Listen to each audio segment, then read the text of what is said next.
Jamaah syiar malam rahimakumullah, juga Ustadz Azhar, Kang Mirja yang saya hormati dan Allah muliakan. Alhamdulillah pada kesempatan malam ini kita kembali ya bertemu untuk menuntaskan ya menyelesaikan kajian buku atau kitab Sistem Ekonomi Islam karya Syekh Taqiyuddin An-Nabhani. Jadi pada kesempatan malam ini mungkin kita lebih banyak sharing session atau bisa juga tanya jawab lah ya. Review kalau ada yang masih mungkin belum dipahami atau ada yang perlu kita diskusikan ya. Semacam kapital seleksa lah dari awal sampai akhir. Tapi mungkin sebelumnya karena kemarin ada yang sedikit saya lewat yaitu terkait dengan teori ekonomi nasional yang kalau dalam buku terjemahan disebut dengan teori ekonomi kerakyatan, kurang pas, ya kan? Saya temukan ternyata yang pas memang teori ekonomi nasional. Jadi nanti kurang lebih nggak banyak, ini 15 menitan, ya kan? Maksimal. Nah setelah itu kalau ada yang Bapak Ibu mau diskusikan mangga, ya kalau nggak ada mungkin nanti ada sedikit review juga dari saya, mungkin tidak dalam bentuk PPT ya, ada bentuk Word lah yang saya dapatkan dari Sarah ya Sistem Ekonomi Islam. Baik,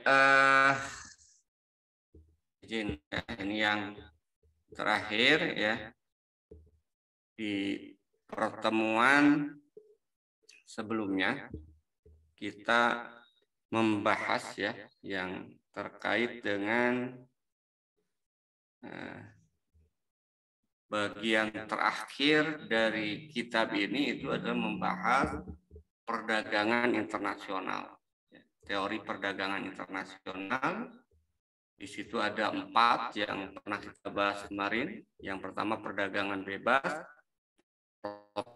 politik autarki, dan yang terakhir adalah al-madhhab al-iqtisadi al-qaumi.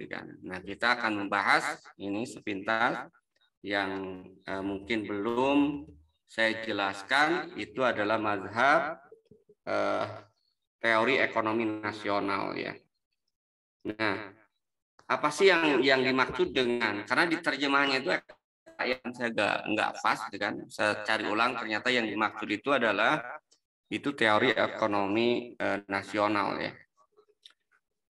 Nah, baik kita lihat apa sih yang disebut dengan teori ekonomi nasional. Kalau kita lihat di karya Syekh Taqiyuddin An-Nabhani ya, yang dimaksud dengan teori ekonomi nasional itu adalah terkait dengan perlindungan. Kalau di sini disebutkan al-himayah tarbawiyah gitu kan. Jadi perlindungan yang terkait dengan budaya ya terjemahannya. Perlindungan terkait dengan budaya dengan konsep pengembangan industri berat atau yang terkait dengan industri berat. Itu yang dimaksud dengan teori ekonomi nasional. Nah, apa karakteristiknya dari teori ekonomi nasional ini? Teori ekonomi nasional ini yang pertama ya dijelaskan oleh Syekh Taqiyuddin bahwa para teori ekonomi nasional ini menilai bahwa pertumbuhan ekonomi suatu negara itu harus bertujuan untuk memenuhi kebutuhannya dalam kekuatan ekonomi ya, juga kekuatan politik dan juga kekuatan ekonomi. Artinya kalau kita lihat bahwa teori nasional ini kan ekonomi nasional itu berarti memfokuskan pada 2 ya. Pertama, tujuan pengembangan ekonomi itu tidak semata-mata ekonomi, tapi yang lebih utamanya itu adalah untuk menumbuhkan kekuatan politik.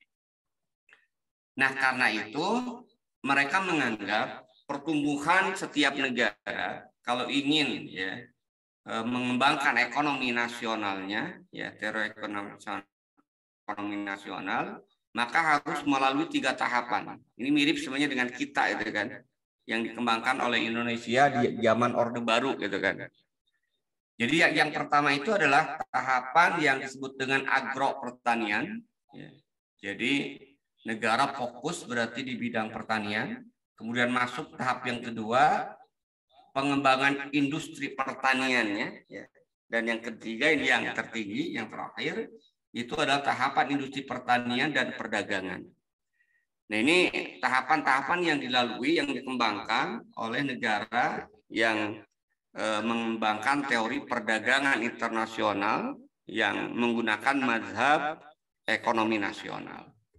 Kemudian yang ketiga, nah ini akhirnya kalau saya lihat ini sebenarnya mirip dengan kapitalis, sistem ekonomi kapitalis juga.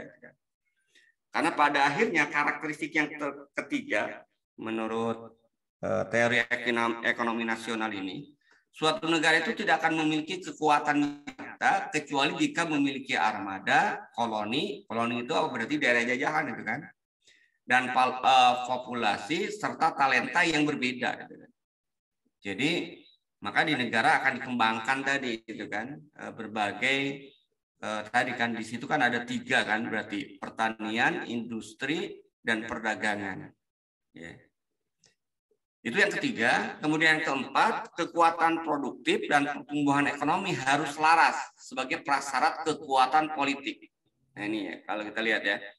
Jadi pengembangan ekonomi ya, pertumbuhannya itu harus sejalan dengan produksi. Artinya apa? Berarti pertumbuhan ekonomi itu harus dibangun di atas dasar produktivitas, bukan hanya mengandalkan dari jasa.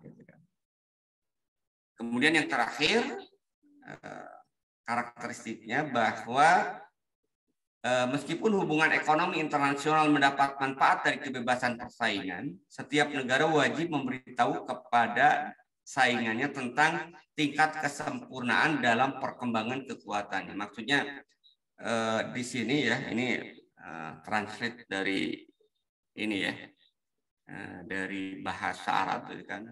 Google Translate saya coba masukkan ya kan. Jadi maksudnya itu adalah bahwa dalam konteks hubungan ekonomi internasional ya, meskipun memberikan manfaat ya dengan adanya persaingan, kebebasan persaingan, tapi tentu setiap negara wajib memberitahu level ya, tingkat kesempurnaan dalam kekuatan masing-masing negara. Yang ini agak sulit ya kan. Karena justru yang terjadi adalah setiap negara akan menutupi ya, membuat manipulasi itu kan agar ya dia bisa bersaing dan kemudian bisa mengalahkan yang lainnya. Nah ini prasyaratnya itu keterbukaan. Nah akhirnya yang sering terjadi keterbukaan itu adalah di negara-negara berkembang, bukan di negara-negara maju. Negara berkembang harus terbuka apapun, ya kan? Sementara mereka kadang-kadang menutupi ya kemajuan teknologinya. Contoh kita lihat sekarang seperti Amerika Serikat ya, dan juga negara-negara industri yang lainnya, mereka nggak akan pernah sebenarnya itu kan itu memberikan strategi industri atau misalnya ya teknologi, terutama teknologi senjata ya, teknologi senjata atau teknologi yang terkait dengan kendaraan misalnya, pasti dia nggak akan memberikan teknologi yang mutakhirnya, pasti teknologi yang kadaluarsa yang akan diberikan, yang ditransfer itu kan. Justru teknologi yang terbaru itu mereka nggak akan berikan.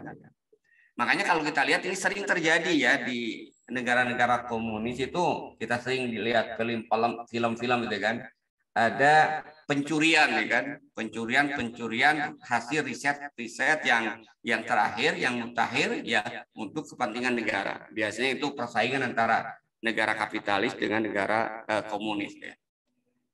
Itu saya kira dari sisi karakteristiknya. Nah, Syekh Taqiuddin kemudian menjelaskan bahwa teori ekonomi nasional itu hakikatnya itu apa gitu kan. Beliau menyebutkan dalam 4 hakikat dari teori ekonomi nasional. Yang pertama adalah teori ekonomi nasional itu intinya itu sebenarnya industri. Jadi pengembangan negara yang berbasis pada industri. Cuman industri yang ditopang oleh industri pertanian. Sehingga kalau kita lihat yang pertama yang dilakukan oleh negara yang menganut paham ekonomi nasional itu akan mendorong pertumbuhan ekonomi ya. Dan ada perlindungan khusus terkait dengan industri. Ya. Sementara pertanian itu yang kedua, sebaliknya ya. Jadi tadi yang dilindungi hanya industri ya. Sementara pertanian tidak mendapat perlindungan apapun, tetapi produknya dapat diekspor, sehingga produknya dapat diekspor tanpa batas atau tanpa syarat, dan harganya dibiarkan berdasarkan harga internasional, pasar bebas kan. Nah, yang ketiga ini tadi teori ekonomi nasional itu hakikatnya adalah teori industri, ya. Sehingga teori ekonomi nasional ini mengatakan bahwa negara-negara atau bangsa-bangsa yang bercita-cita kuat untuk mewujudkan ekonomi industrinya harus melewati tadi tahapan pertanian menuju industri. Nah, ini kita lihat ya, intinya kalau saya lihat teori ekonomi nasional itu tadi ya, pembangunan ekonomi berbasis industri ya, dengan memberikan perlindungan terhadap industri dan tidak memberikan perlindungan terhadap pertanian, diberikan bebas keluar masuk ekspor impor terkait dengan produk pertanian, tapi kalau produk-produk yang terkait dengan industri, nah itu negara kemudian akan mengendalikan sesuai dengan kepentingan nasional. Nah, jadi kalau kita lihat lebih rinci lagi, itu kan, karakteristik dari teori ekonomi nasional ini, ya, dari sudut pandang industrinya tadi, ya, kita melihat ya, yang pertama bahwa teori ekonomi nasional itu memaksakan perlunya industri dengan pertanian agar negara dapat berdiri sendiri secara ekonomi. Jadi bagaimana industri dengan pertanian, pengembangan industri yang berbasis pertanian. Kemudian dibutuhkan pelindungan komersial bagi industri, memaksakan pembatasan yang diperlukan pada ekspor dan impor industri saja, sementara tadi pertanian dibebaskan, gitu kan. Kemudian dibutuhkan kebebasan pertukaran untuk penanaman dan membuatnya bebas tanpa batasan apapun. Sorry, ini bukan penanaman ya, pertanian maksudnya. Jadi dibebaskan pertukaran apapun untuk hasil pertanian ya. Hampir sama saya kira tadi ini. Dan membuatnya bebas tanpa batasan apapun. Jadi sekali lagi, kalau urusan pertanian bebas ya, tidak ada peran negara ya kan. Ya, tapi untuk melindunginya, tapi kalau untuk industri ya negara kemudian berperan langsung mengendalikan. Nah, terakhir oleh Syekh Taqiyuddin dibahas ya, lalu bagaimana pandangan Islam terkait dengan ekonomi nasional ini, gitu kan. Jadi kalau kita lihat di buku Syekh Taqiyuddin An-Nahman itu disebutkan bahwa teori ekonomi nasional ini jelas tidak diajarkan atau tidak sejalan dengan Islam. Ada 3 alasan beliau ya. Yang pertama, meninggalkan kebebasan pertukaran hasil pertanian dengan luar negeri berarti negara tidak memiliki kontrol terhadap perdagangan hasil pertanian. Dan jelas ini nggak boleh, kan? Karena dalam Islam justru ya tugas negara itu kan memenuhi kebutuhan pokok. Pertanian itu adalah salah satu sarana untuk memenuhi kebutuhan pokok tersebut. Maka negara jelas harus berperan. Kapan mengimpor, kapan kemudian mengekspor. Kapan melarang, kapan kemudian dibuka keran ekspor maupun impor. Itu harus kemudian dilakukan. Itu yang pertama itu kan, pertentangannya dengan sistem ekonomi Islam. Kemudian yang kedua, kenapa kemudian teori ekonomi nasional tadi dengan prinsip dan karakteristiknya tadi itu bertentangan dengan sistem ekonomi Islam? Karena justru dalam Islam itu negara itu punya tugas untuk mengatur segala sesuatu yang keluar dan masuk ke dalam negeri, gitu kan. Baik bahan pertanian, industri maupun yang lainnya. Sehingga dengan pengendalian tadi, kontrol tadi, jadi bukan hanya industri semua itu kan. Negara bisa kapan dan mencegah masuknya beberapa negara, kapan bisa mengizinkan. Bahkan kalau kita lihat, negara harus secara langsung menangani persoalan pedagang baik melalui perang maupun perjanjian. Jadi keterlibatan negara itu sangat-sangat nyata dalam Islam. Dan sebenarnya kalau kita lihat dalam konteks kapitalis ini yang terjadi sebenarnya itu kan.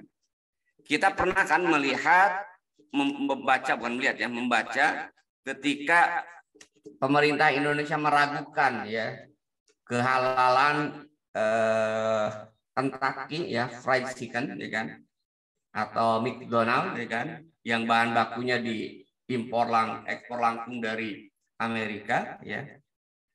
Itu kan yang turun itu langsung Menteri Perdagangannya, pemerintah, Menteri Luar Negeri, ya, untuk mengatasi itu. Gitu. Artinya apa? Ya negara kapitalis tadi untuk melindungi perdagangannya, untuk melindungi kemudian ekonomi dalam negerinya, ya perdagangannya, dia kemudian turut campur tangan. Jadi nggak dibiarkan bebas, diserahkan kepada pedagang masing-masing. Nah yang terakhir, ya, seperti yang tadi sebenarnya menguatkan aja, negara secara langsung akan campur tangan terhadap para pelaku bisnis. Ya. Jadi kalau tadi terkait dengan ekspor impornya, yang ketiga ini seperti yang pernah kita bahas sebelumnya, dalam sistem ekonomi Islam, dalam konteks perdagangan luar negeri, negara secara langsung akan campur tangan terhadap para pelaku bisnis, baik kafir harbi maupun kafir muakhid. Sementara terhadap rakyat sendiri itu tentu tidak ketat ya kan, cuman tetap ya hanya memberikan pengarahan terkait dengan aturan-aturan perdagangan. Nah, ini saya kira ya tambahan sepintas ya terakhir terkait dengan teori ekonomi nasional ya yang merupakan bagian dari mazhab atau teori perdagangan internasional. Itu barangkali ya Ustaz Azhar dan Mirja yang bisa sampaikan pada kesempatan malam ini. Kalau ada yang mau didiskusikan, mangga. Ini bagian terakhir kita malam ini terkait dengan pembahasan sistem ekonomi Islam. Saya kembalikan ya Ustaz Mirja, kalau mau ada didiskusikan. Ya Ustaz, alhamdulillah. Syukran katsir kepada Ustaz Arim yang sudah menyampaikan lanjutan materi dari pekan lalu. Bapak Ibu yang ingin bertanya, kami persilahkan untuk dikirimkan langsung pertanyaannya di kolom chat. Boleh juga langsung untuk unmute. Silahkan Bapak Ibu. Yang mau langsung unmute boleh langsung disampaikan pertanyaannya, boleh juga di kolom chat. Kalau belum ada mungkin Ustaz bisa lanjut tadi yang untuk review dari file Word. Iya, sambil nunggu ya. Ya, siap. Ini menarik ya, sebenarnya di bagian akhir kitab itu review dari Syekh Al-Nadi ya dalam kitabnya Syarah Sistem Ekonomi Islam. Cuman maaf tidak saya buat PPT-nya. Nah, jadi beliau ada pertanyaan yang kritis itu. Yang pertama, ya, beliau menyebutkan terkait dengan sistem ekonomi Islam, ya, karya Syekh Taqiyuddin An-Nabhani tadi, beliau menyatakan apakah sistem ekonomi Islam ini, ya, itu bisa diterapkan secara parsial sebagai tambal tulang atau harus dilakukan perubahan secara radikal. Nah itu intinya itu kan. Itu pertanyaan pertama itu kan yang beliau sampaikan. Nah beliau kemudian sebelum menjawab itu, nah beliau membuat indikator gitu kan. Jadi dia bilang beliau membahas ya, ini karakteristik sistem ekonomi Islam ya yang disebutkan oleh Syekh Taqiyuddin ya. Intinya itu ada 9 poin menurut beliau. Nah, dengan dasar pada 9 poin ini, maka beliau mengatakan bahwa nggak bisa gitu kan penerapan sistem ekonomi Islam itu dilakukan sebagai bentuk tambal tulang terhadap sistem ekonomi yang ada. Jadi harus dilakukan perubahan radikal. Termasuk di situ juga adalah perubahan sistem politiknya gitu kan. Kenapa? Karena kalau kita perhatikan dari ke 9 karakteristik ini ya. Jadi 9 karakteristik yang menjadi hal yang membedakan atau pembahasan sistem ekonomi Islam. Pertama bicara tentang siasatul iqtisadi fil Islam. Ini yang mendasar ya. bagaimana politik ekonomi dalam Islam. Jelas itu sangat berbeda. Nggak mungkin politik ekonomi Islam itu dijadikan tambal sulam terhadap sistem ekonomi kapitalis. Ya. Pasti harus muncul dari ya kerangka dasar yang radikal, yaitu akidah Islam yang muncul dari aturan Islam. Kemudian juga perbedaan yang sangat kemudian mendasar antara sistem kapitalis, sistem sosialis dengan sistem Islam terkait dengan harta. Makanya kalau kita lihat hari ini, ya kan, kenapa? Jangankan tadi ya, yang kaitannya dengan ekonomi publiknya, ya kan, ekonomi privat seperti bank aja itu nggak bisa kemudian dijalankan secara sempurna ketika hanya dijadikan sebagai tambal sulam dalam sistem perbankan nasional. Kenapa? Karena sudut pandang terhadap hartanya beda antara kapitalis, Islam dengan sosialis. Ya. Kemudian yang ketiga, beda secara diametral juga pandangan Islam dengan kapitalis itu terkait dengan uang, ya. Dengan uang, ya. Uang di dalam Islam harus emas dan perak, berbasis emas dan perak. Justru dalam sistem kapitalis itu fiat money. Kemudian yang keempat terkait dengan pengharaman riba, ya, yang sangat keras di dalam Islam. Justru di dalam sistem kapitalis itu kemudian diwajibkan. Ya. Kemudian yang kelima, tauzid sarwah wa milkiyatuha fil Islam. Bagaimana distribusi kekayaan dan kepemilikan dalam ini juga saya kira sangat berbeda sekali. Dalam sistem kapitalis tidak dikenal adanya milik umum, yang ada milik negara dan milik pribadi. Ya. Dalam sistem Islam ada tiga, ya. Milik umum, milik pribadi, dan milik negara. Kemudian yang keenam, kedudukan bursa, ya, dalam Islam yang pernah kita bahas juga kan jelas dalam Islam tidak dikenal, ya, atau tidak boleh berkembang pasar modal bursa efek. Justru karena itu diharamkan. Justru di dalam sistem kapitalis itu justru yang menjadi salah satu pilar ekonominya. Kemudian yang ketujuh belum menjelaskan dari sisi riayah iktisodiyah, ya, pemeliharaan ekonomi yang dilakukan oleh negara. Kemudian kedudukan ya muhasabah muadhaf azaulah alama intalakuhu duna wajhi syar'i. Jadi bagaimana koreksi pekerja negara, ya kan. Jadi terhadap kepemilikan, ya, yang tidak sesuai dengan syarat, kan. Jadi pengawasan, maksudnya pengawasan yang dilakukan oleh negara, ya, oleh rakyat, maaf, terhadap para pejabat negara yang mereka kemudian memiliki harta tanpa alasan syar'i. Yang terakhir adalah terkait dengan pengawasan sistem ekonomi dalam Islam. Nah, dari ke-9 nuktoh ini yang sebenarnya dibahas secara rinci di dalam kitab Syekh Taqiyuddin tadi, maka menurut beliau ya sistem ekonomi Islam itu tidak bisa diterapkan secara tambal sulam, gitu kan. Maka harus dilakukan perubahan secara radikal, ya, agar menghasilkan ya hasil yang optimal, ya, dan kesejahteraan. Yang tambahan yang kedepannya.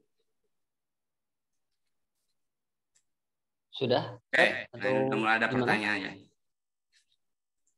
Oh, kita masuk pertanyaan, Intan. Mulailah.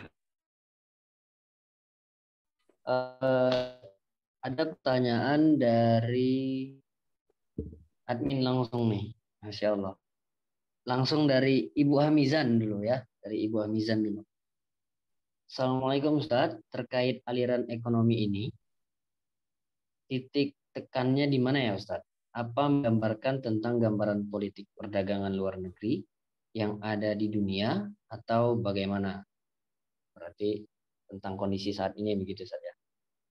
Enggak, Ustadz? Ya, yang maksudnya mungkin itu ya, yang terkait dengan, bentar ya.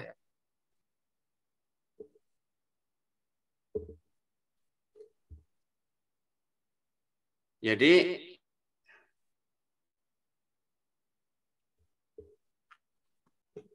aliran ekonomi terakhir tadi ya, yang di perdagangan internasional, sebenarnya kan sudut pandang ya, sudut pandang para ekonom ketika melakukan perdagangan internasional. Dan memang beberapa fakta ada yang kemudian menerapkan. Jadi itu menggambarkan ya. Jadi kalau pertanyaannya titik tekannya itu adalah kebijakan negara yang dilakukan dalam perdagangan internasional. Ya. Makanya dari 4 teori kemarin yang kita bahas, yang pertama kan perdagangan bebas. Pokoknya teori yang pertama ini, ekonom yang mendukung teori perdagangan bebas, itu harus ya, tidak boleh ada kemudian campur tangan negara dalam bea gitu kan. Pokoknya perdagangan internasional harus bebas seperti halnya perdagangan dalam negeri gitu kan. Sehingga negara itu kemudian dianggap satu internasional gitu kan dalam konteks perdagangan ini. Sehingga tidak ada batas-batas gitu kan. Nah, ini yang sebenarnya teori ini yang dikembangkan oleh Amerika Serikat saat ini gitu kan. Kenapa dia mengembangkan saat ini seperti itu? Karena dia sudah berada pada posisi kekuatan yang puncak gitu kan. Justru dialah yang memanfaatkan gitu kan. Karena dengan perdagangan bebas ya dia yang akan diuntungkan gitu kan. Karena memiliki kekuatan industri maupun juga kekuatan dana dan juga teknologi gitu kan. Nah, sementara negara-negara lain ada ya, misalnya ini kan kalau kita lihat 3 ya. Pertama 2 ya secara ideologi, ada negara kemudian sosialis komunis ya kan. Kalau negara sosialis komunis justru menentang teori perdagangan bebas ini. Mereka justru menggunakan ada 2 ya, yang kalau kita lihat yang dekat ke arah pemikir ekonom sosialis itu politik autokrasi ya atau politik yang tertutup gitu kan. Pokoknya tidak boleh kemudian ada interaksi dengan luar negeri gitu kan. Jadi sehingga dia akan memberikan perlindungan terhadap industri dalam negerinya ya, pertaniannya. Nah, tapi ini juga faktanya itu juga nggak bisa berjalan saya kira secara utuh. Kenapa? Karena tidak ada negara yang tidak kemudian membutuhkan ya atau tidak membutuhkan terhadap negara lain. Ya, akhirnya kan ada batasan, maka setiap negara melakukan regulasi dengan politik autokrasinya itu. Dan yang terakhir tadi sebenarnya kalau teori yang terakhir tadi saya melihat ekonomi nasional itu lebih ke arah itu aja. Jadi ini mah sebenarnya tidak. Jadi teori perdagangannya sedikit ya. Teori perdagangan itu justru hanya terkait dengan kebebasan ekonomi pertanian. Dari perdagangan pertanian tidak ada perlindungan, tapi terhadap industri barang-barang industri teknologi itu ada perlindungan. Itu saya kira ya. Jadi kalau ditanya tadi gambaran politik perdagangan luar negeri yang ada di dunia saat ini ya, saya kira 2 itu aja sebenarnya, perpaduan antara kapitalis yang politik pasar bebasnya, gitu kan, dengan sosialis komunis yang dia tidak membolehkan adanya perdagangan luar negeri. Kenapa? Karena tadi kalau ada perdagangan luar negeri itu akan terjadi intervensi atau akulturasi budaya. Itu yang dihindari oleh komunis kan. Karena negara komunis itu kan disebut negara tertutup. Tapi kan faktanya ya saya kira nggak ada itu kan yang betul-betul menjalankan kapitalis maupun betul-betul menjalankan komunis. Inilah yang pernah ketika saya diskusi dengan seorang dosen ekonomi senior di kampus saya, ketika kita memaparkan tentang ekonomi kapitalis, ekonomi sosialis, dia bilang sekarang nggak ada itu kan yang sebenarnya negara yang menganut ekonomi sosialis maupun kapitalis secara murni itu kan. Semua itu sudah adopsi campuran gitu kan. Dan memang faktanya memang tadi gitu kan, tidak ada pure gitu kan. Misalnya Amerika Serikat ya itu kan dia membahnya ekonomi kapitalis. Salah satu prinsip kapitalis itu adalah tidak membolehkan adanya subsidi. Tapi faktanya kan di negara mereka sendiri ada subsidi, termasuk terkait dengan barang pertanian dan industri-industri. Ya. Jadi cuman yang perlu kita pahami bukan berarti tidak ada gitu kan ekonomi kapitalis dan sosialis ini gitu kan. Dan memang dalam prakteknya tidak ada yang 100% menerapkan sosialis, menerapkan, tapi ada yang dominannya. Di Amerika ya jelas dominannya itu adalah kapitalis ya. Walaupun tadi ya ada hal yang mereka harus langgar sendiri ya. Tapi sebenarnya kalau kita lihat dari sudut prinsip kapitalis dengan dasarnya maslahat atau manfaat, maka sebenarnya ya bagi mereka standar perbuatannya itu adalah manfaat tadi. Itu ya barangkali ya poin yang pertama ya.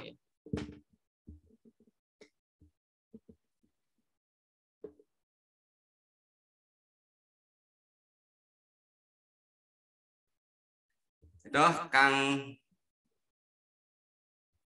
Ya, baik. Baik, siap Ustaz. Sudah terjawab pertanyaan yang pertama. Kita masuk pada pertanyaan kedua. Ini ada pertanyaan, Ustaz bisa tolong dijelaskan ulang terkait dengan hukum seputar firma pada bab jenis-jenis syirkah kapitalisme. Yang pertama, Ustaz. Yang kedua, Ustaz tolong dijelaskan kembali secara singkat jual beli as-salam. Nah, mangga Ustaz. Ya, oke ya, saya jawab yang salam dulu ya, yang firman nanti belakangan ya kan. Jadi pertama yang terkait dengan as-salam ya, jual beli salam itu kan intinya itu kita kan lihat dalam jual beli itu ada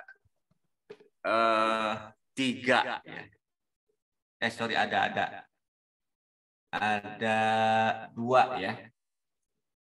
Jual beli itu ada dua. Yang pertama jual beli kontan. Ya. Jual beli kontan, uang ada, barang ada. Ya. Yang kedua jual beli kredit, ya kan? Jual beli kredit. Nah, di jual beli kredit ini ada dua itu kan. Ada yang kredit itu adalah uangnya, pembayarannya. Ada yang kredit itu adalah barangnya. Jadi yang kredit itu ada dua ya. Yang kredit itu ada dari sudut penjualnya, dari sudut pembelinya yang kredit, artinya dia dapat barang duluan, ya, uangnya belakangan itu kan kredit ya. Nah sementara jual beli salam ini masuk kredit, tapi kredit yang kedua, ya, uangnya duluan, barangnya belakangan. Nah, itu yang disebut dengan salam.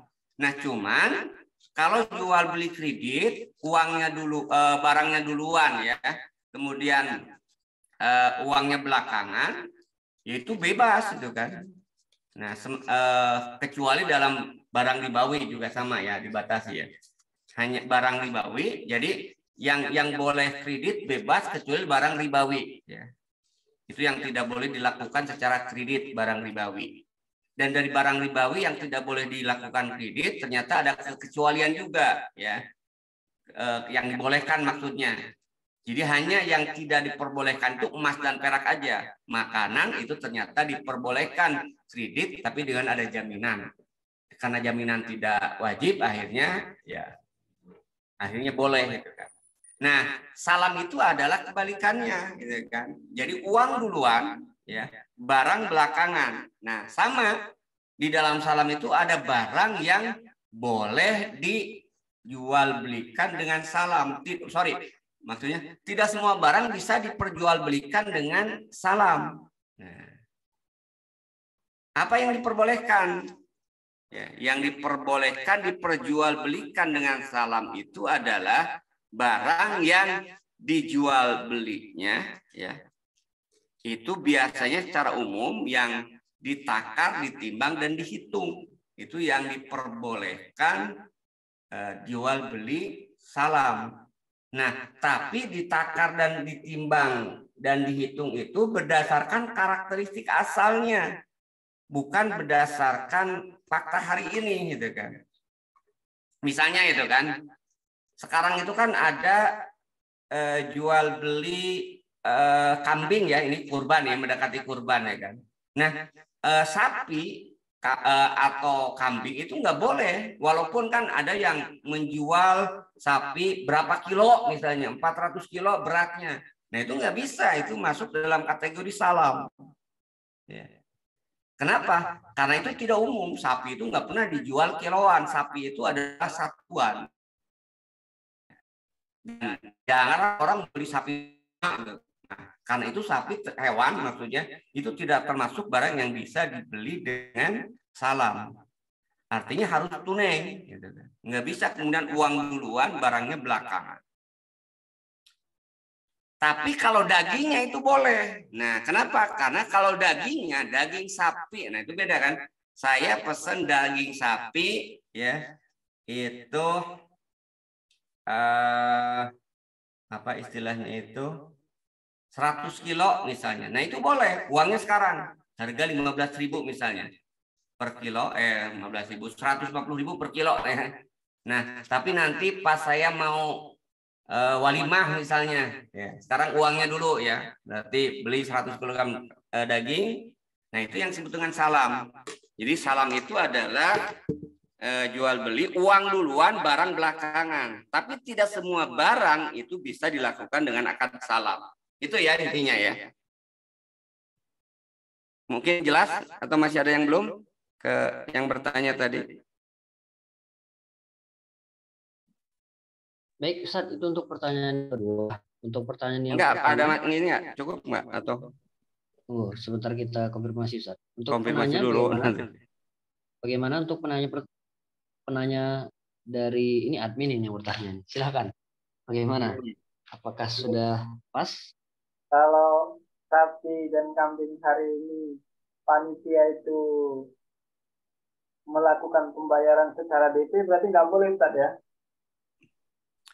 Nggak boleh kalau akad, makanya nanti itu ada yang disebut dengan wa'dun ya, ada wa'ad ada akad. Nah itu masalahnya kan. Jadi ada wa'ad ada akad. Kalau wa'ad itu dia tidak mengikat, kalau akad itu mengikat. Jadi kalau kita mau DP itu nggak boleh. Lagian juga kalau DP bukan salam juga, karena yang disebut dengan salam itu adalah harus lunas.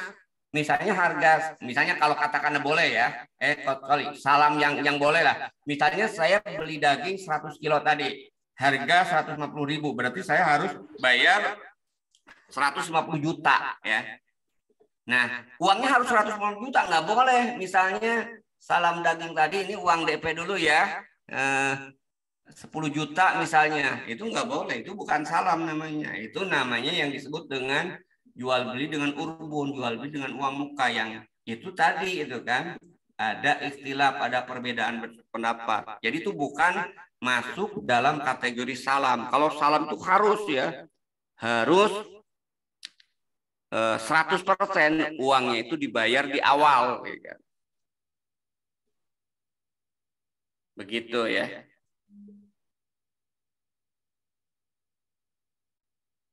Baik, bagaimana penanya? Sudah? Ya, kelas. Baik. Terima kasih. Ustaz, untuk pertanyaan yang pertamanya bagaimana, Ustaz? Yang mana? Yang firmanya ya? Yang firma, iya.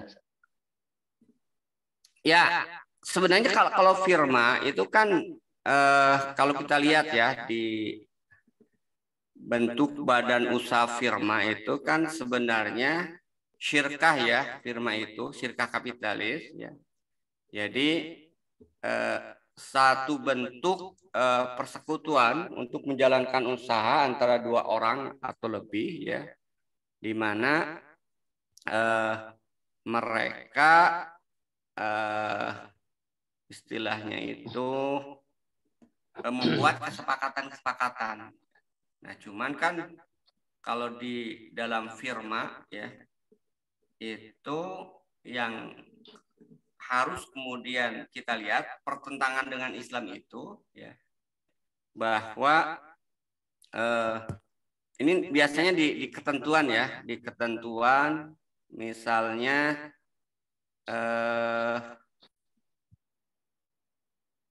pembagian keuntungan didasarkan pada kesepakatan, dan ini jelas tidak boleh gitu kan. Jadi tidak boleh di dalam Islam ya keuntungan itu didasarkan pada kesepakatan. Untuk kerugian maksudnya ya. Jadi kerugian harus didasarkan kepada modal, sementara kalau keuntungan baru kemudian bisa disepakati bersama porsinya.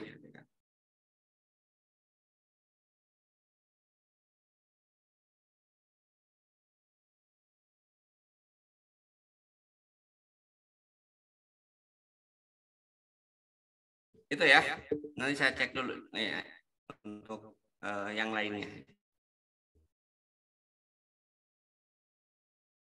Mana ini Ustaz?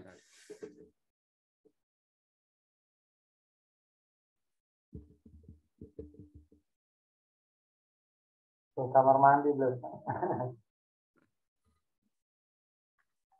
Selanjutnya Ustaz, pertanyaan dari Bu Usmila.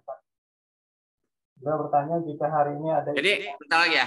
Jadi intinya firma itu ya sebenarnya kita harus lihat detailnya gitu kan, detail dari kesepakatan itu. Tapi secara umum kan syirkah dalam kapitalis itu pertama ya yang dominan itu adalah orang akadnya itu kan. Yang kedua pembagian keuntungan dan kerugian itu tidak sesuai dengan syarat.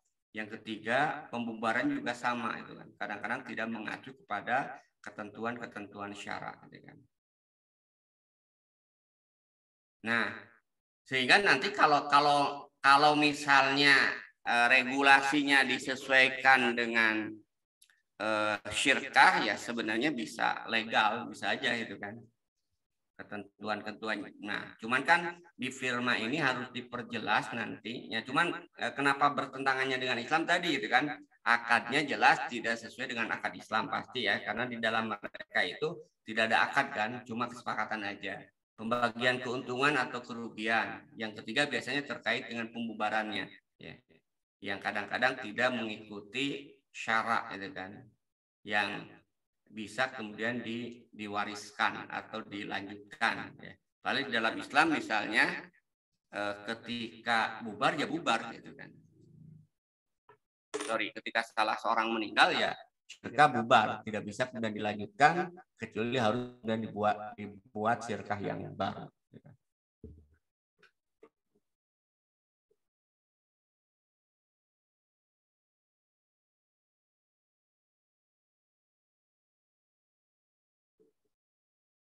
Itu ya. Walaupun nanti ada juga nanti yang disebut dengan CV. Kalau CV itu nanti ada sekutu aktif, sekutu diam. Nah ini juga banyak ragamnya itu kan. Tapi intinya kalau kita lihat sama lah ya. Semua bentuk syirkah kapitalis itu haramnya itu tadi. Pertama yang harus kita lihat itu di akadnya yang tidak sejalan dengan Islam. Yang kedua biasanya pembagian keuntungan. Dan yang ketiga itu adalah keluar masuknya anggota. Dan yang keempat itu adalah pembubaran. Itu ya secara umum. Baik, Ustaz. Sudah terjawab. Untuk firman tadi ya, Ustaz? Iya. Jadi intinya haram ya karena akad-akadnya tidak sejalan dengan Islam. Baik. Kita langsung masuk pada pertanyaan dari Bu Rusmila. Jika hari ini ada istilah head pada produk industri, apakah khalifah boleh juga menetapkan head? Ini bagaimana, Ustaz? Ya, harga eceran tertinggi itu nggak boleh. Ada hadis yang dengan tegas menjelaskan bahwa Rasulullah melarang ya penguasa untuk menetapkan harga eceran tertinggi. Itu nggak boleh. Nah, cuman yang harus dipahami beda nanti dengan penetapan harga oleh negara terkait dengan BBM misalnya itu kan, atau harta milik umum yang dikelola oleh negara. Justru kalau harta milik umum yang dikelola oleh negara, penetapannya itu justru oleh negara. Jadi gini, jadi yang sering kemudian dilihat itu, dipertanyakan itu, kok misalnya kalau hari ini atau misalnya nanti dalam Islam siapa yang menentukan harga BBM? Nah, yang menentukan harga BBM ya pemerintah, gitu kan, negara, gitu kan. Tapi dia tidak menentukan harga eceran tertinggi, tapi dia menentukan harga jual aja. Ya, harga jual aja. Kenapa dia yang menentukan harga jual? Ya karena tadi dalam sistem ekonomi Islam kan, harta milik umum yang dikelola oleh negara, yang wajib dikelola oleh negara, haram diserahkan pada swasta. Penentuan harganya itu diserahkan kepada negara. Nah, tapi itu bukan dalam bentuk penentuan harga eceran tertinggi. Jadi harga eceran tertinggi itu tidak diperbolehkan ya, oleh Islam ya. Walaupun tujuannya baik, misalnya untuk melindungi konsumen gitu kan. Tapi ya di dalam Islam mekanisme untuk melindungi konsumen itu tidak dengan cara menetapkan harga eceran tertinggi maupun harga eceran terendah. Gitu ya. Intinya haram. Karena dalam hadis itu sampai para sahabat itu meminta 3 kali kepada Rasulullah gitu kan. Ketika harga sembako itu sedang mahal ya kan. Nah, tapi Rasulullah mengatakan tidak ya. Sampai mengatakan di akhirnya itu, aku tidak ingin kemudian bertemu di akhirat nanti ada gugatan terkait dengan kebijakan, terkait dengan mal, harta ya. Itu saya kira ya. Baik, Ustaz. Terima kasih untuk jawaban dari Ibu Rusmila terkait dengan head, harga eceran tertinggi. Ini ada pertanyaan dari Oppo 45. Izin bertanya, di Indonesia koperasi menjadi soko guru ekonomi. Bagaimana hukum koperasi menurut Ustaz? Di mana pada ranah fikih ulama berbeda pendapat. Terima kasih Ustaz.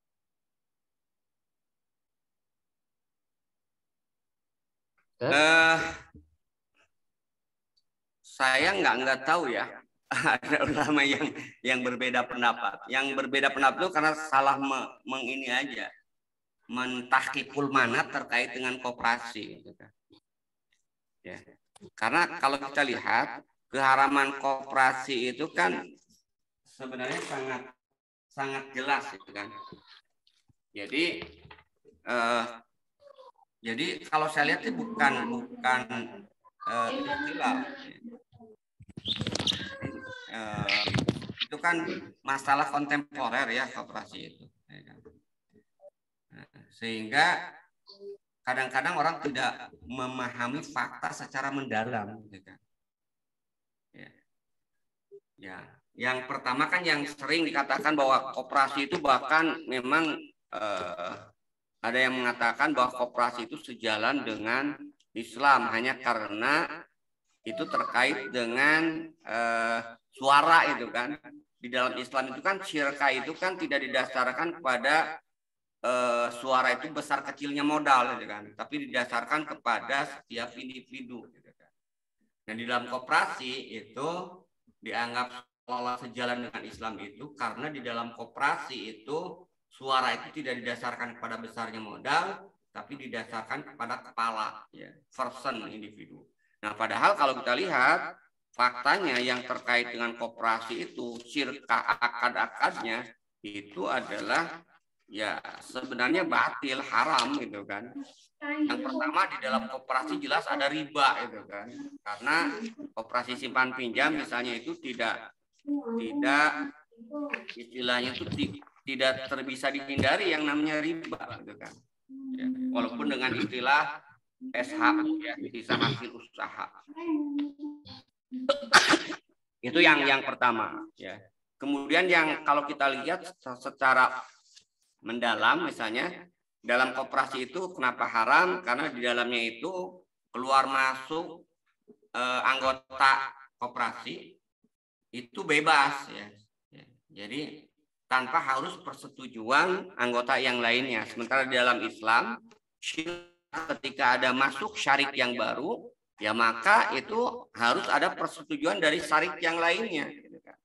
Dan otomatis itu kan berarti ketika ada masuk syarik yang lainnya maka ya, syirkah yang lama bubar dulu gitu kan.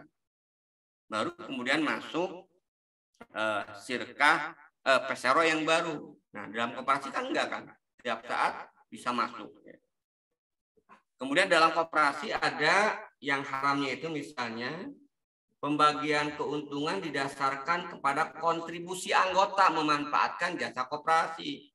Nah, itu nggak ada juga di dalam Islam. Pembagian keuntungan itu didasarkan kepada kesepakatan porsinya itu ya.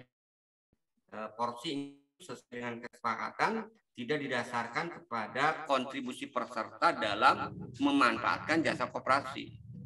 Itu saya kira ya. Jadi sebenarnya bukan saya memandangnya itu bukan istilah. Cuman ada yang tidak tahu aja itu kan, yang hanya memahami secara sepintas. Karena kalau yang namanya istilah itu ya seperti sholat subuh misalnya, kunut dan kunut itu istilah. Tapi kalau ada orang yang mengatakan koperasi itu adalah halal, kan itu adalah insiraf, bukan istilah, penyimpangan, kan. Kenapa? Karena dia tidak memahami fakta secara detail, ya. Bahkan saya katakan dia tidak melakukan ijtihad. Karena istilah itu harus muncul dari ijtihad, ya. Pembahasan terhadap nas syara, ya, dikaitkan dengan fakta. Nah, yang mengatakan bahwa koperasi itu halal, ya kan? Itu ya saya kira pasti dia tidak melakukan kajian secara mendalam terhadap koperasi, hanya melihat sepintas. Makanya dia masuk dalam kategori insiraf menurut saya, menyimpang orang yang mengatakan bahwa koperasi itu halal. Itu bukan ikhtilaf seperti halnya berbeda pendapat tentang kunut dan tidak kunutnya. Atau berbeda pendapat dalam konteks ekonomi, misalnya menyewakan lahan pertanian, kan? Itu kan ikhtilaf, ada dalilnya. Nah, kalau koperasi yang mengatakan koperasi halal itu bukan ikhtilaf, itu maksudnya insiraf, penyimpangan. Ya. Itu ya barangkali. Siap, Ustaz. Alhamdulillah sudah terjawab untuk pertanyaan terkait koperasi. Kita lanjut pada pertanyaan dari Ibu Waode. Assalamualaikum Ustaz, izin bertanya, apa boleh review kembali tentang daun effect Ustaz? Mangga Ustaz. Apa? Bentar. Ini pertanyaannya, minta review kembali tentang triple down effect. Wah, ini panjang deh. Jadi itu kan teori ya, teori trickle down effect itu teori yang menetes ke bawah. Jadi kalau ekonomi itu dibangun, ya,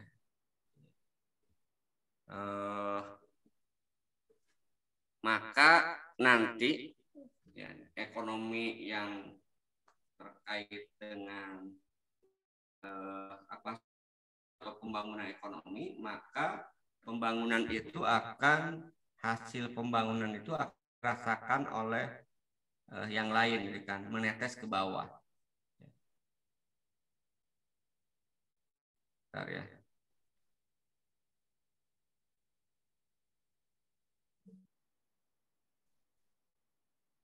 Jadi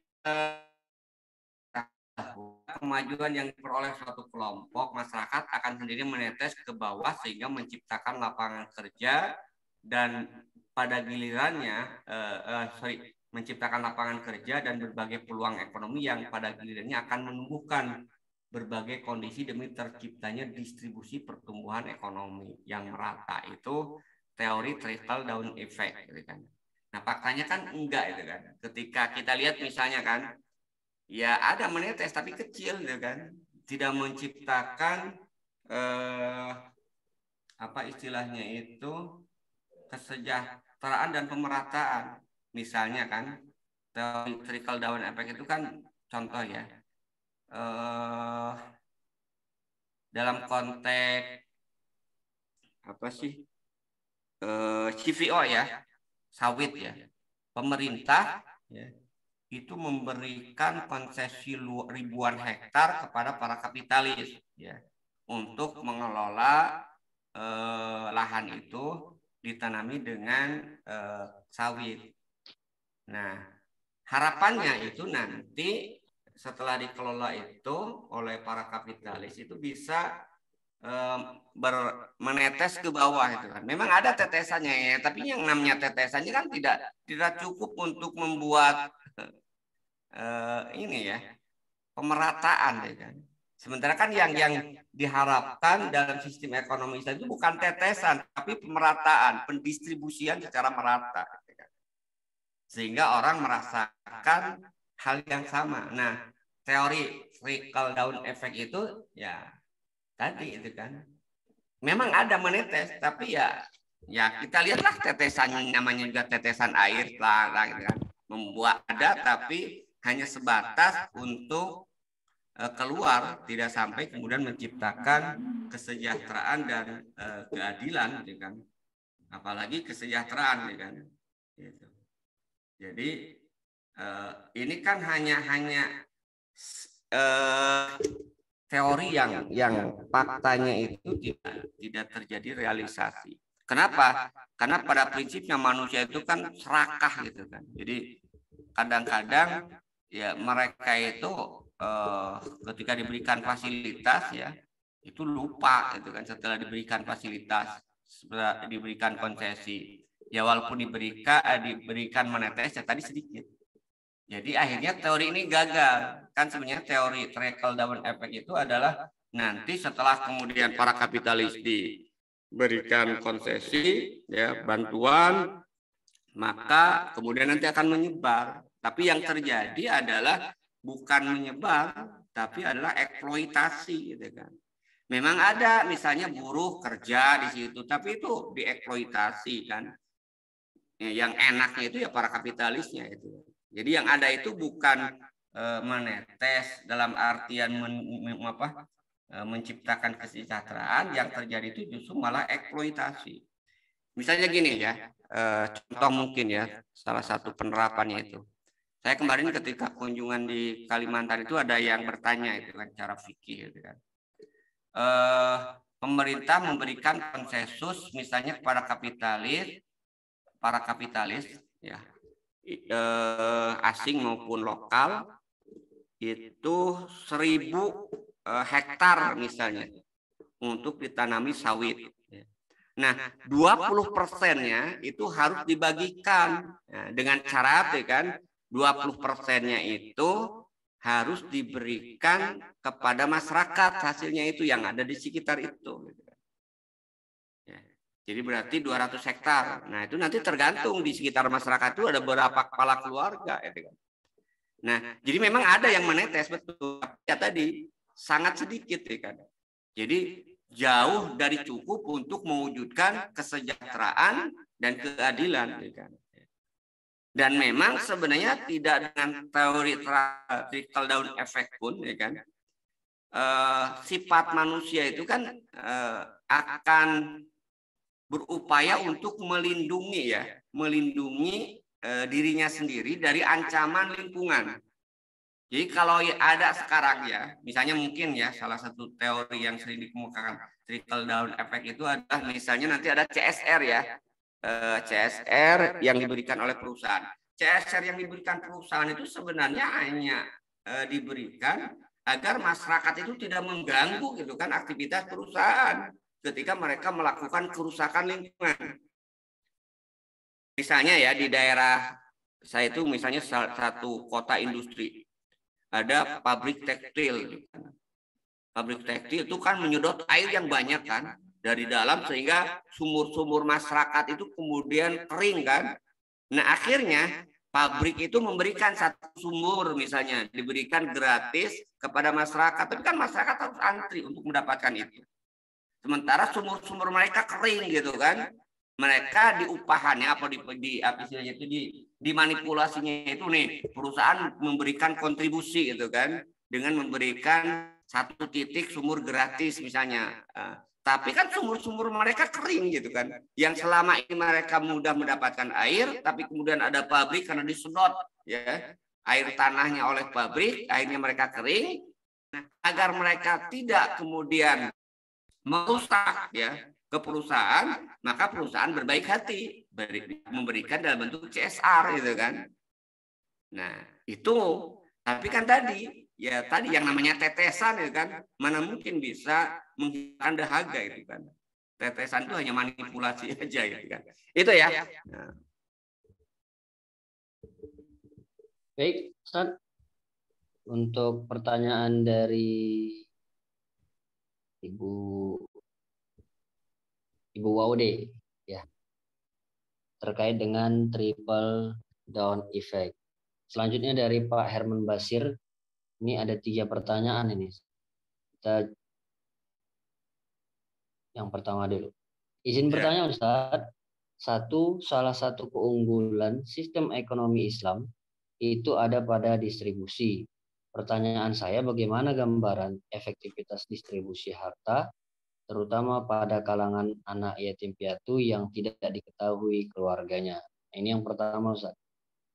Yang pertama dulu lah Ustadz, nanti yang kedua dan ketiga akan dilanjutkan. Ya. Distribusi itu ada 2 mekanismenya dalam sistem ekonomi Islam, gitu kan. Ada distribusi langsung, ada distribusi tidak langsung. Distribusi tidak langsung itu diwujudkan dalam bentuk ya adanya pembagian milkiyah tadi. Ada 3 milkiyah, milkiyah fardiyah, milkiyah amah, milkiyah daulah, gitu kan. Itu adalah mekanisme untuk distribusi, gitu kan. Jadi haram misalnya milkiyah amah dimiliki, dimonopoli oleh individu, ya, sehingga yang lain tidak mendapatkan. Nah, ini adalah salah satu bentuk jaminan distribusi sehingga semua orang itu berhak mendapatkan dengan harga yang murah atau mudah. Misalnya itu kan sumber mata air, ya. Dalam Islam air itu adalah milkiyah amah, haram diserahkan pengelolanya kepada swasta. Sehingga yang namanya sumber mata air itu setiap orang bebas untuk mengambil dari situ. Artinya bebas dalam artian untuk memenuhi kebutuhan dalam batas wajar, gitu kan. Nah, kalau dia kemudian akan membangun industri, ya, maka dia harus beli, gitu kan. Ya, nggak bisa, ya, karena nanti nggak bisa dia memonopoli. Artinya bukan membeli itunya ya. Membeli mata airnya, tapi membeli airnya. Nggak boleh kemudian dia menguasai sumber mata airnya. Seperti sekarang misalnya itu kan, Aqua, itu kan dia menguasai sumber mata air. Atau misalnya perusahaan Krating Deng gitu kan, atau perusahaan teh botol misalnya. Nah airnya itu mereka menguasai sumber mata airnya. Nah itu yang tidak diperbolehkan, kan. Kenapa? Karena sumber mata air itu milik umum yang harus kemudian dikuasai oleh negara sebagai wakil dari umat. Haram diserahkannya pada swasta. Nah sehingga nanti ya setiap orang tuh bebas untuk mendapatkan, kan, mengambil, memanfaatkan, ya kan. Nah tapi kan sekarang ya itu tidak terdistribusi dengan baik, terutama setelah tadi kan ada penemuan ya air mineral tadi kan digunakan sebagai air mineral dan dijual, bahkan harganya ya hampir sama juga kadang-kadang dengan dulu BBM gitu kan di tempat-tempat tertentu gitu kan. Nah ini contoh gitu kan. Jadi mekanisme distribusi dalam Islam itu yang tidak langsung itu adalah melalui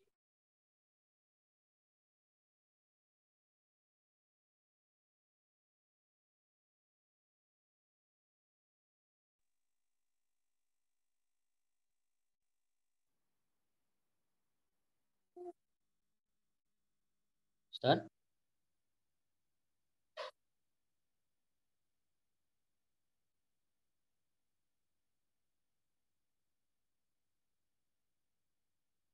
Tes.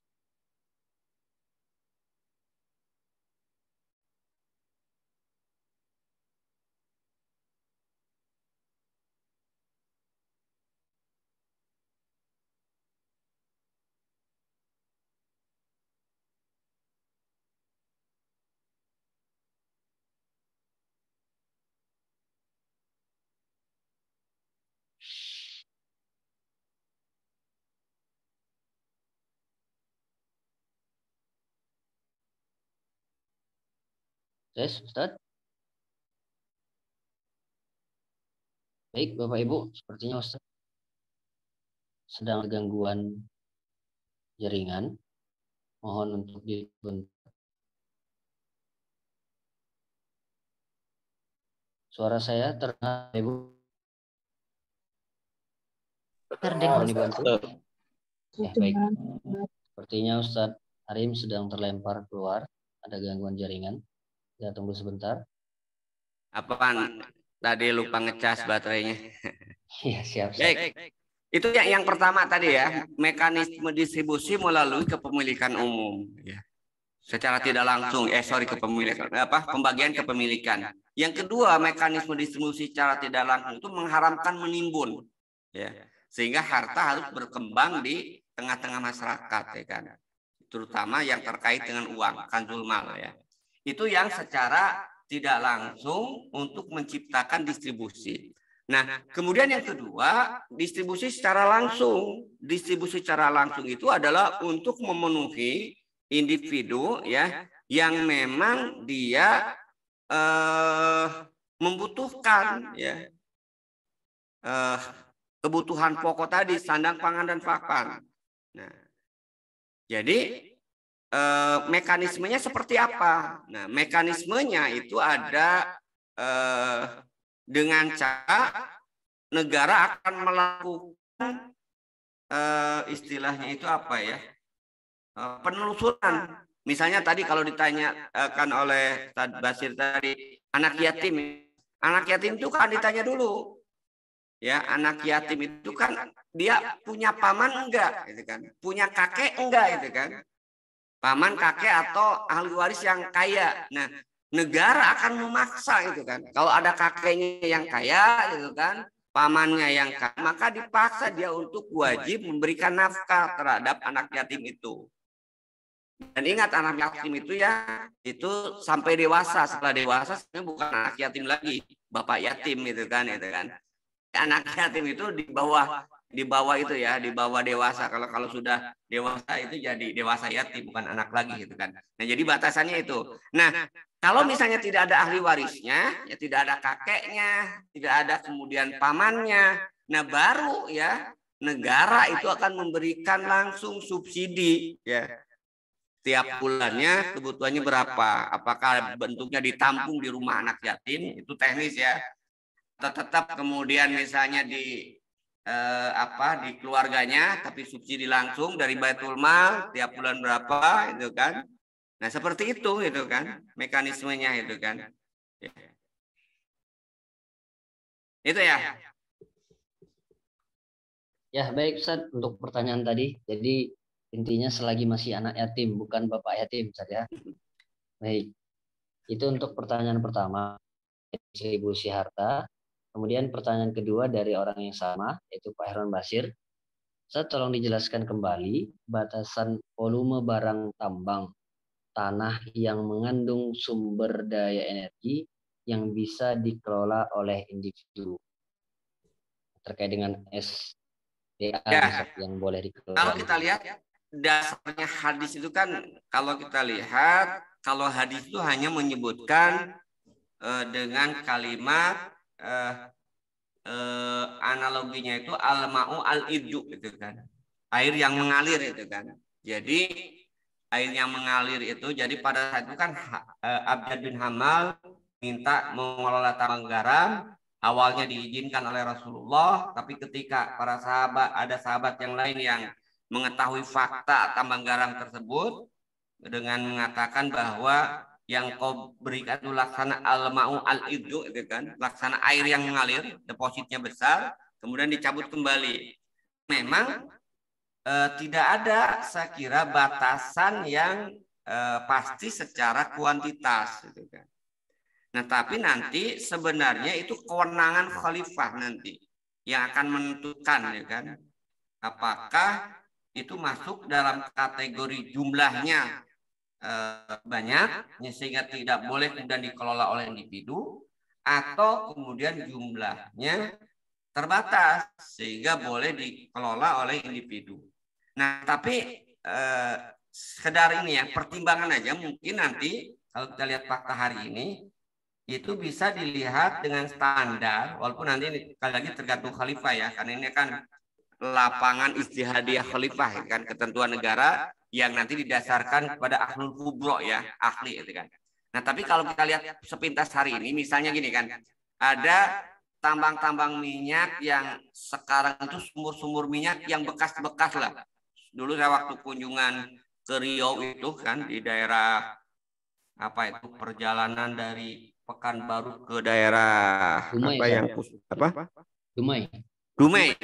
Nah, itu kan ada sumur-sumur bekas ya, yang oleh perusahaan itu sudah tidak efektif lagi gitu, dibiarkan. Nah, dalam kondisi seperti itu, nah ada individu ya yang memanfaatkan dengan teknologi sederhananya. Nah, mungkin itu bisa masuk dalam kategori milik individu. Jadi kalau dikelola secara istilahnya besar-besaran itu tidak ekonomis, nah itu biasanya bisa masuk dalam kategori milkiyah fardiyah gitu kan. Tapi kalau dikelola besar-besaran, nah itu jelas gitu kan, itu tidak akan masuk kategori milkiyah fardiyah, berarti milik umum.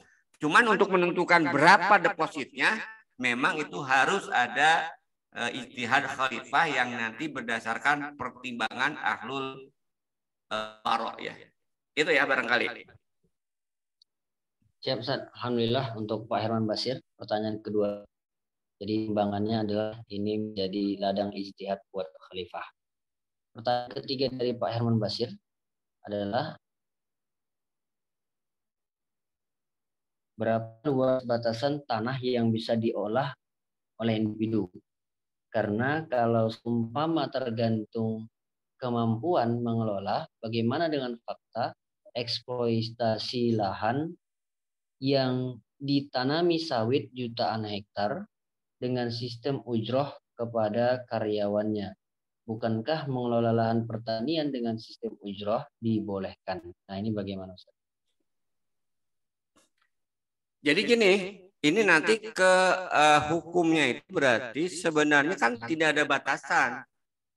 Seseorang itu kemampuan seseorang itu, karena syara itu tadi seperti yang Pak Basir katakan tadi kan, selama dia bisa mengelola secara langsung ya, baik dengan sendiri maupun ujroh ya, itu boleh aja. Makanya nanti yang menjadi regulasi itu adalah awal kepemilikan, gitu kan, bukan istilahnya itu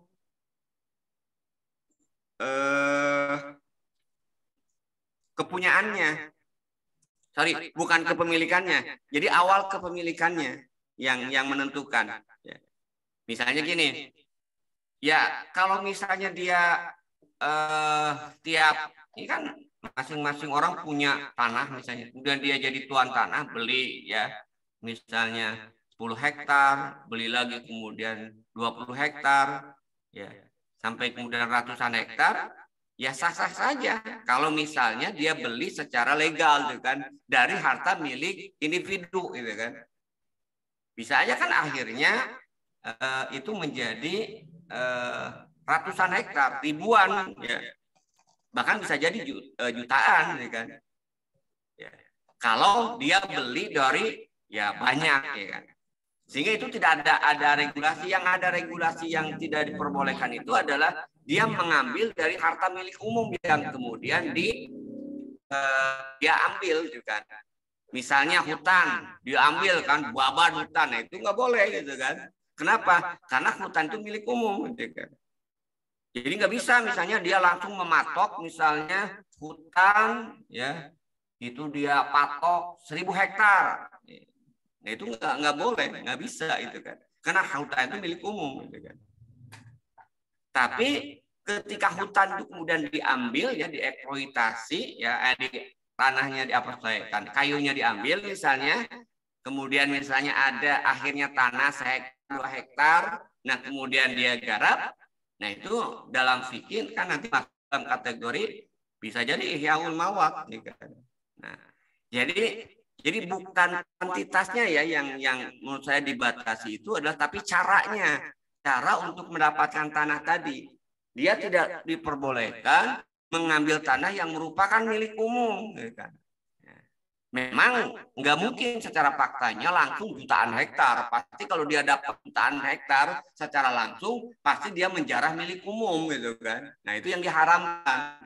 Tapi kalau dia mendapatkan tanahnya itu bertahap gitu kan, beli misalnya 10 hektar, 20 hektar gitu kan, ya itu nanti milik individu yang akhirnya nyampe ratusan hektar, ya saya kira nggak masalah gitu kan, dia kelola itu kan.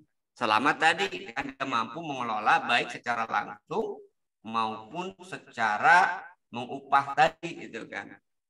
Itu ya. Jadi saya melihat bukan kuantitas berapanya ya, tapi dilihat cara memperoleh tanahnya.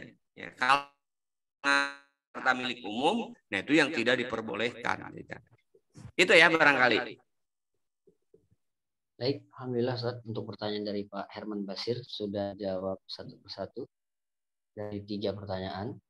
Kemudian kita masuk pada pertanyaan yang terakhir dari Ibu Jumarni.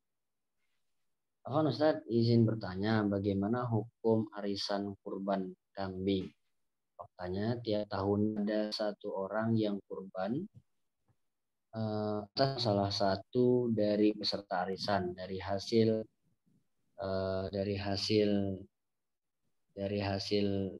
apa ini hasil lot dan arisannya dibayarkan tiap bulan oleh peserta hara. Jazakallah khair. Ya. Tentang kurban kambing. Pertama, arisan kurban itu kelihatan akadnya apa? Sebenarnya arisan itu kan akadnya itu utang piutang. Jadi utang piutang, maka yang harus dihindari itu adalah di dalamnya itu ada unsur riba, itu kan yang tidak diperbolehkan. Jadi yang tidak diperbolehkan itu kalau di situ ada unsur riba. Jadi sebenarnya akadnya itu arisan kurban itu adalah bukan kurban giliran utang aja gitu kan. Misalnya ada 10 orang gitu ya, udahlah gitu kan kita patungan gitu kan masing-masing katakanlah 500.000 gitu kan mengutangkan si A, katakanlah A si pulang ya sampai 10 orang 500.000 per orang, terkumpullah kemudian 5 juta kan, bisa beli kambing kan, siapa dulu nih yang akan kurbannya itu kan. Nah itu namanya utang piutang akadnya berarti itu kan. Nah di dalamnya tidak boleh kemudian karena hukum terkait dengan arisan ya, tidak boleh ada unsur riba. Tidak boleh misalnya ada yang menjadi bandarnya gitu kan. Gitu kan. Enggak boleh juga nanti harganya itu jadi karena misalnya ternyata pas nah ini tahun ke-10 itu kan. Tahun ke-10 kan harga kambingnya udah 6 juta berarti enggak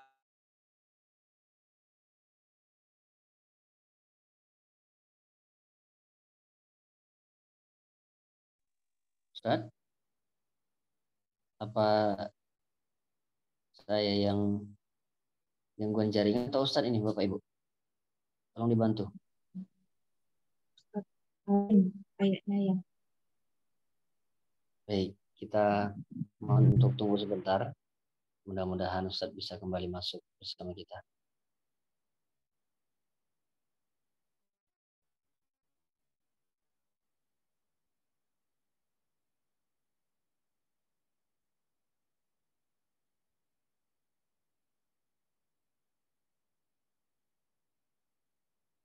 Sepertinya beliau baru saja keluar ini.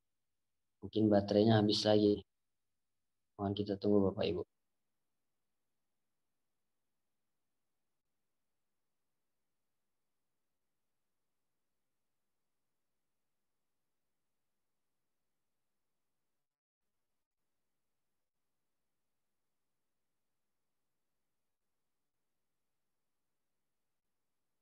Baik Bapak Ibu, kalau seandainya nanti ternyata Ustadz belum kunjung masuk, mungkin pertemuan akan kita cukupkan di malam hari ini.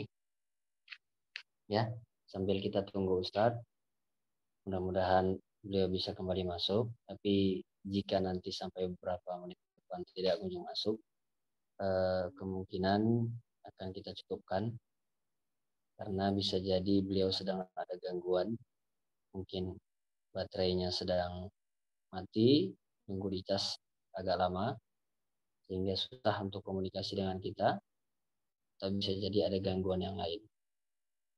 Kita doakan saja mudah-mudahan bisa kembali masuk.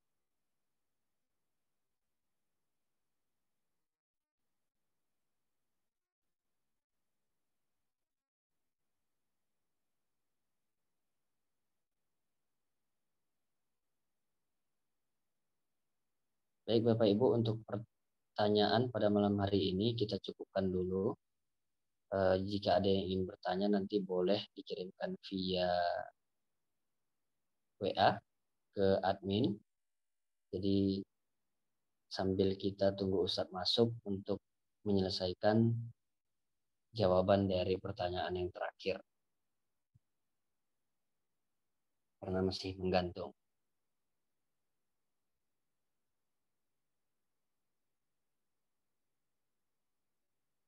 Jadi kalau Bapak Ibu masih ada yang mengganjal di hatinya, masih ingin dipertanyakan, silahkan. Tapi dikirimkan saja langsung ke nomor WA admin.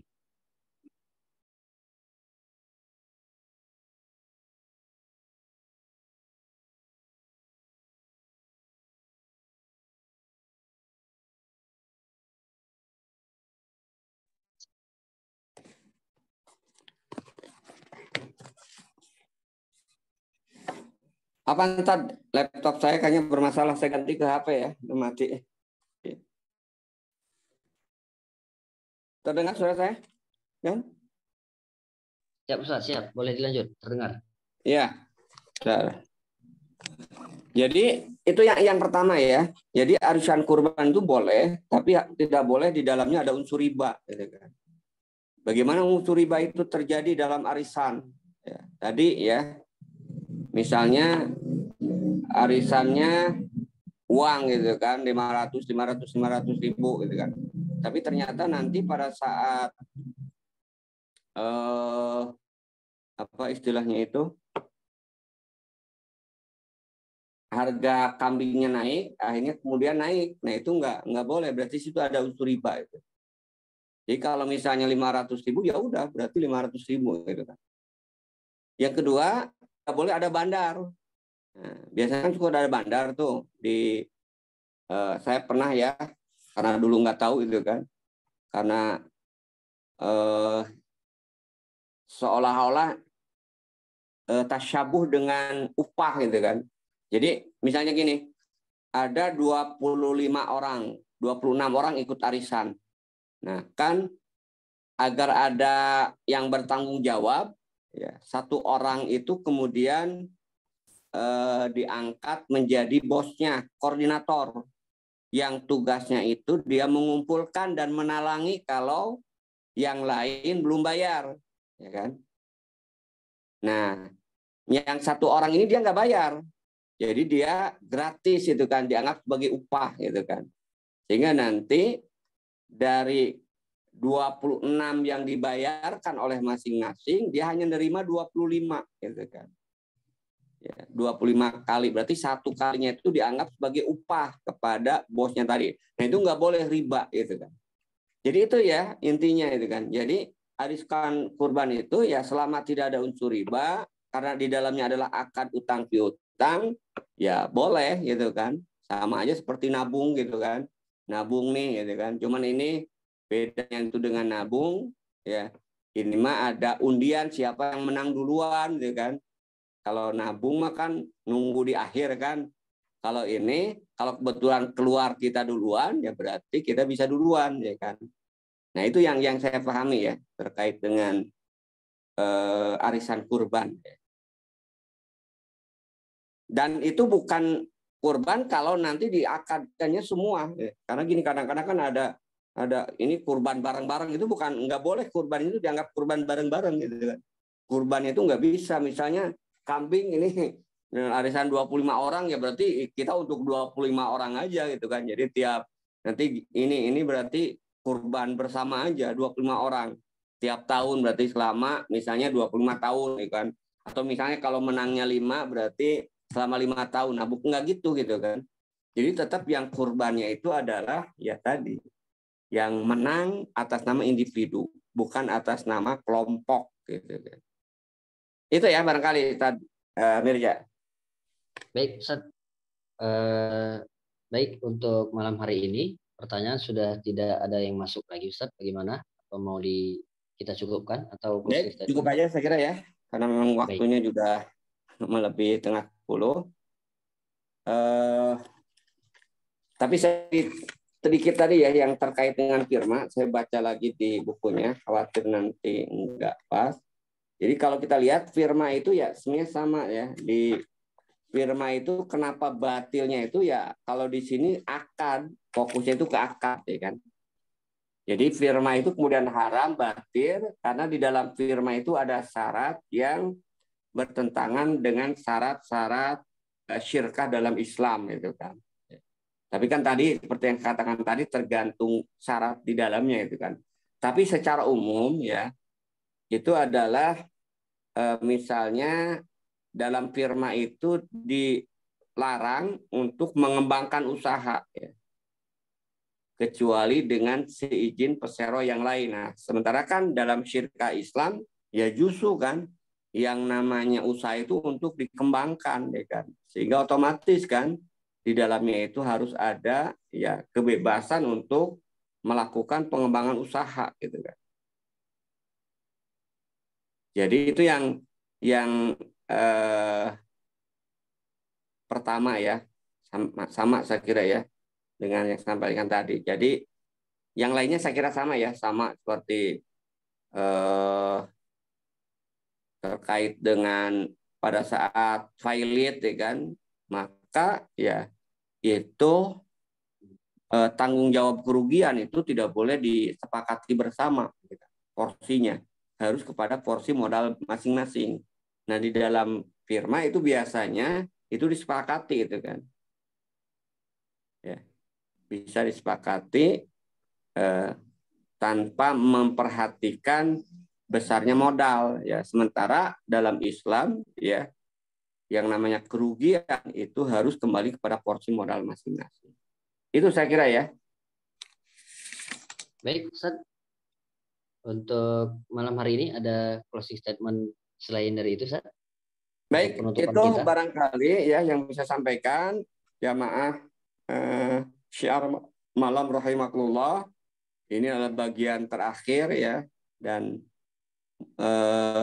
tuntas saya kira pembahasan kita secara global terkait dengan sistem ekonomi Islam. Ya. Tadi Ustadz Azhar sudah menghubungi saya, mungkin nanti kita akan lanjutkan dengan pembahasan kita berikutnya. Nanti tinggal kita bicarakan aja ya, yaitu kait kitab kalau nggak salah Al-Amwal. Nah mungkin nanti ya di pembahasan, karena ini juga ada mirip-mirip lah ya ini lanjutannya, walaupun di kitab Al-Amwal nanti kebanyak fikihnya juga ya. Ini kalau sistem ekonomi Islam kan terkait dengan konsep ya, walaupun di dalamnya juga ada fikih. Nah kalau bicara tentang Al-Amwal nanti kebanyakan fikih gitu kan, fikih yang terkait dengan pengelolaan harta yang dilakukan oleh negara. Nah nanti kita juga bisa berdiskusi lagi ya kalau ada pertanyaan-pertanyaan yang terkait dengan sistem ekonomi Islam yang belum kemudian terjawab atau yang tiba-tiba kemudian muncul pertanyaan baru itu kan di tengah perjalanan ketika Bapak Ibu ngisi kajian misalnya ada pertanyaan, bisa mungkin nanti kita bahas lagi di pertemuan berikutnya ya. Walaupun mungkin kedepannya kita akan membahas kitab Al-Amwal fi Daulah Khilafah. Itu barangkali ya. Terakhir saya ucapkan terima kasih atas kesetiaan dan juga kesediaan Bapak Ibu sekalian untuk terus bersama dengan syiar malam dalam kajian kitab sistem ekonomi Islam ini. Mudah-mudahan ya apa yang kita bahas ya, menambah pemahaman kita dan lebih jauh adalah mendorong kita juga untuk bisa melakukan, mengamalkan apa yang bisa kita amalkan hari ini, yang belum bisa kita amalkan hari ini karena membutuhkan peran negara. Mudah-mudahan mendorong kita untuk terus semangat berjuang untuk mewujudkan negara yang mau menerapkan sistem ekonomi Islam secara kafah. Itu barangkali. Terima kasih. Kurang lebihnya mohon maaf. Billahi sabil haq. Wassalamualaikum warahmatullahi wabarakatuh. Waalaikumsalam warahmatullahi wabarakatuh. Alhamdulillah kita bersyukur kepada Allah Bapak Ibu karena malam hari ini adalah malam terakhir kita dalam pertemuan Nizam Iqtisodi yang langsung dipandu oleh Ustadz Arim Nasim. Kami dari segenap kru Syiar Malam Mohon maaf yang sebesar-besarnya jika selama ini banyak sekali kurangnya, banyak sekali kesalahannya. Mari sama kita saling memaafkan kepada Allah Subhanahu wa taala, kita mohon untuk diampunkan. Billahi fi sabilil haq. Wassalamualaikum warahmatullahi wabarakatuh. Waalaikumsalam warahmatullahi wabarakatuh.